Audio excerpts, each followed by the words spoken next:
I had always been proud of my daughter.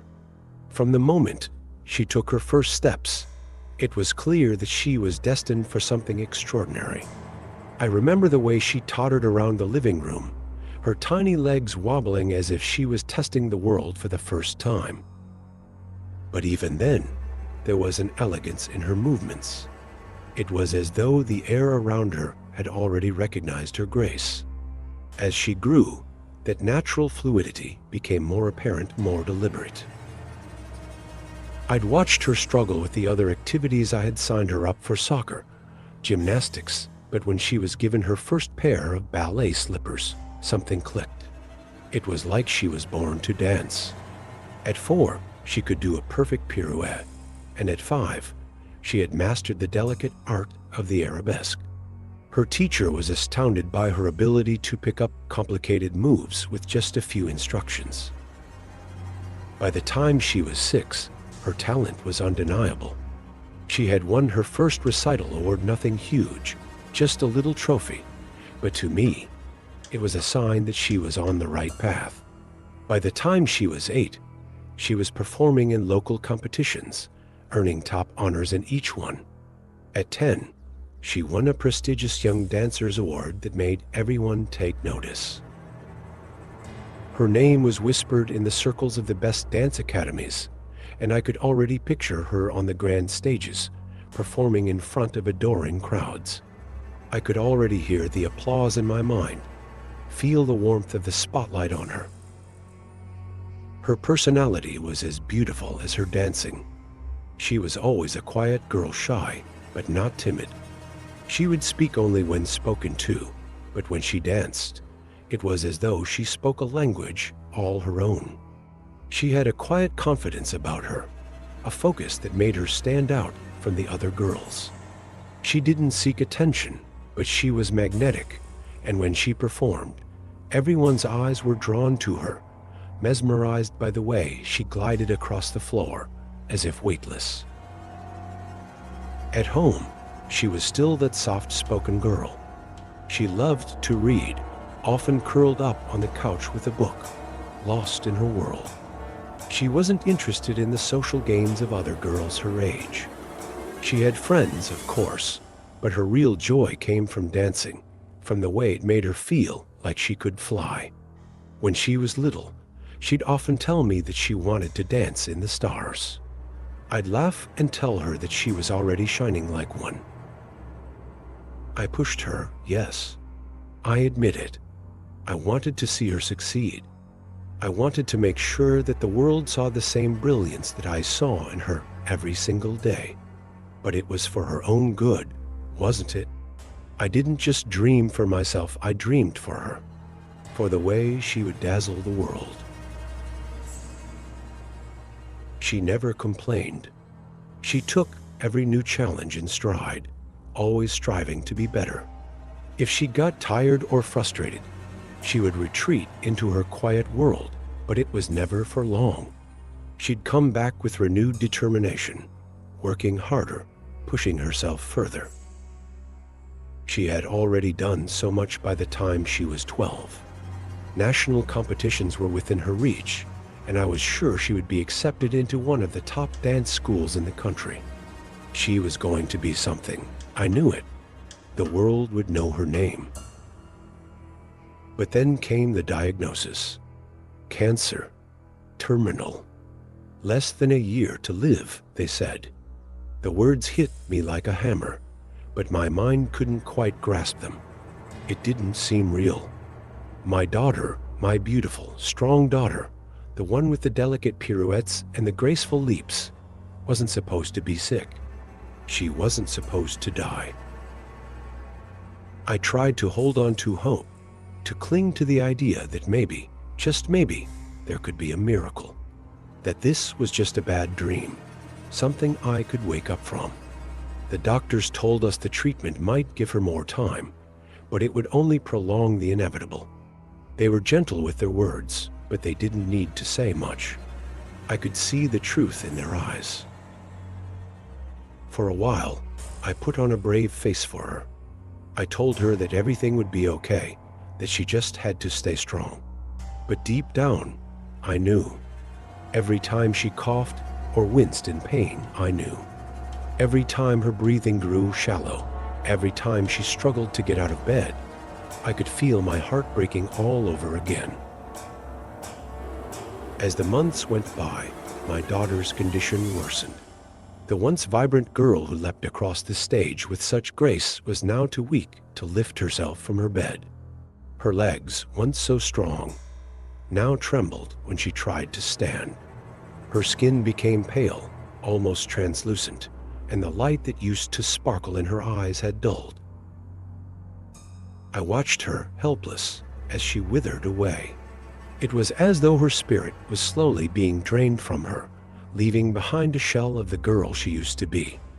I tried not to show her how much it hurt. I tried to make her smile, to distract her from the pain with stories of dance, of the future I had once imagined for her. But even my words couldn't reach her anymore. She would listen, of course, but there was nothing left in her to fuel those dreams. The weight of her suffering pressed down on both of us, and it felt like I was suffocating right alongside her. I could feel her slipping away from me, piece by piece. And it wasn't just her body that was fading, it was her spirit. The little girl who had once danced in the living room, spinning around in circles with laughter in her eyes, was no longer there. In her place was someone who was tired, who was simply too tired to dream anymore. She no longer talked about the future, no longer mentioned the grand stages or the lights of the theater. She was too tired for all of that. It broke me. Every time I looked at her, I saw the life that had been stolen from her, the future she'd had taken from her hands. I saw the girl who would never dance again, who would never feel the rush of the stage beneath her feet. And I couldn't do anything to fix it. There was nothing I could do to save her. All I could do was be there.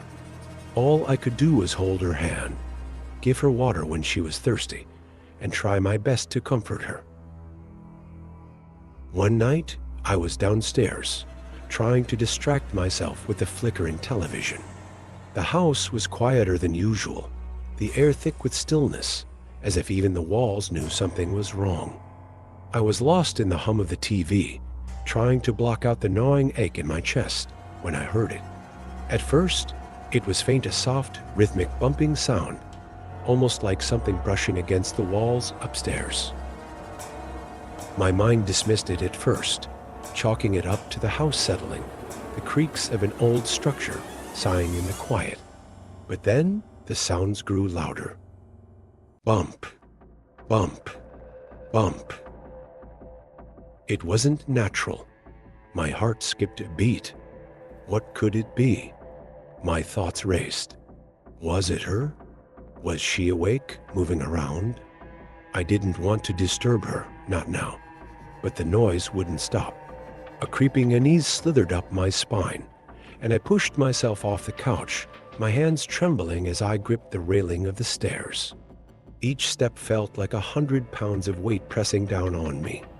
The house seemed to close in around me, the air thick with the smell of something off.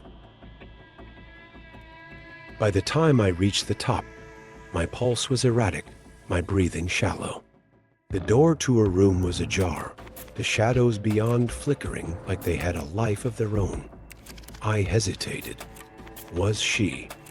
Okay, maybe she had gotten up for something, maybe just a restless moment, a need to stretch her legs. I pushed the door open. What I saw inside made my heart freeze, my breath caught in my throat. There she was, my daughter, standing in the center of the room. She was dancing. Her form was graceful, fluid, leaping and spinning as if she were still the same little girl who had once won every competition, who had captured the hearts of everyone who watched her perform. She was dancing like she was healthy again, like nothing had ever happened. She was too weak. She shouldn't have been able to move. The cancer had stolen her ability to even stand, let alone dance. But here she was, defying every limit, every possibility. Her body floated through the motions, her pirouettes so perfect they seemed to defy gravity. The room felt warmer, brighter, as if the very air was charged with an energy I couldn't explain.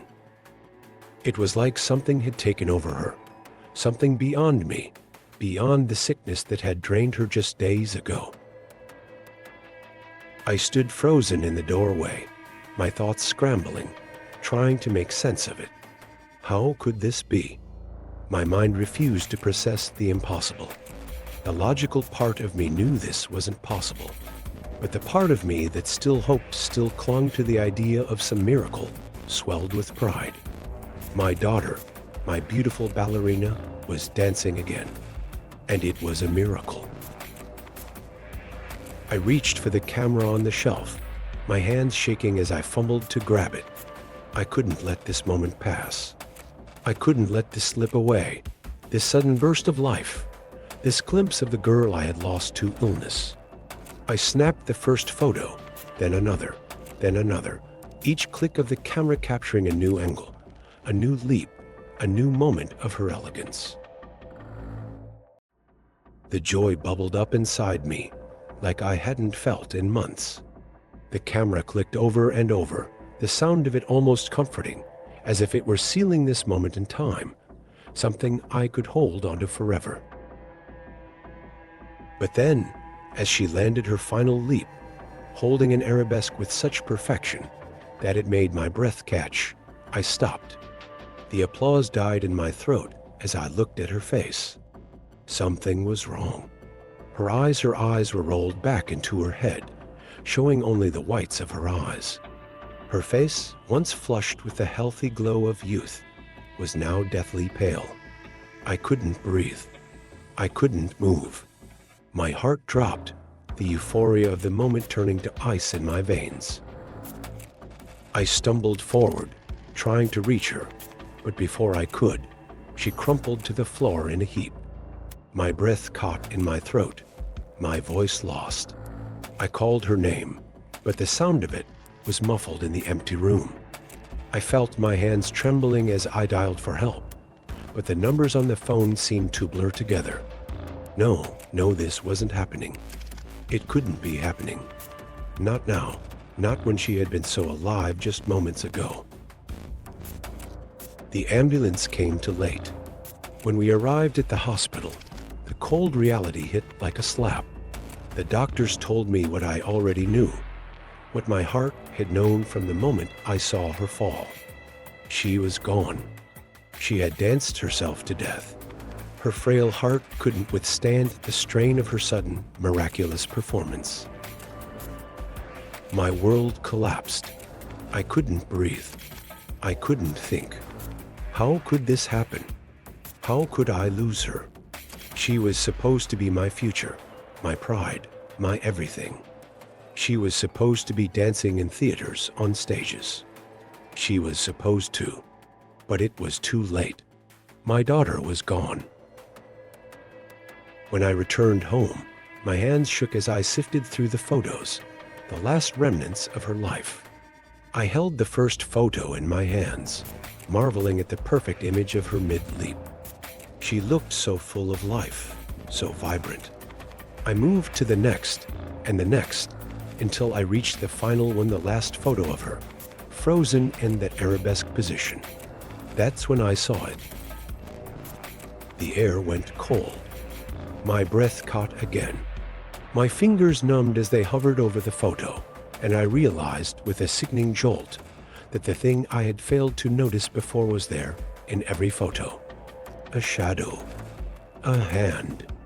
A ghostly green hand, translucent and clawed, clutching her by the head, tugging her back and forth.